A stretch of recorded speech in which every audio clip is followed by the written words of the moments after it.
In this video, I'm going to teach you how to fix Smart App Control has blocked this app. So in order to fix this particular problem, you can head over right here into this article by Microsoft themselves.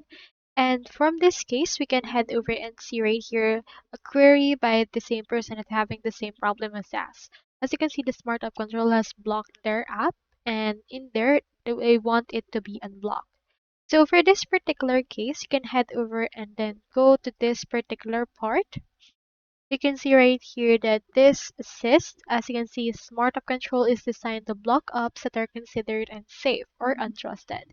This specific app mentioned, which is this app with string of names, is actually being blocked because it does not meet the safety criteria. So if you're actually developing an app, make sure that it complies with the safety compliance of Microsoft's App Intelligence Service.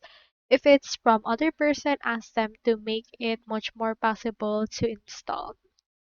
Now you can head over to the event viewer, navigate to application and services logs, Microsoft, Windows, code integrity and operational, and look for events related to the app in question. So that's all there is today, and I hope this video actually helped you out.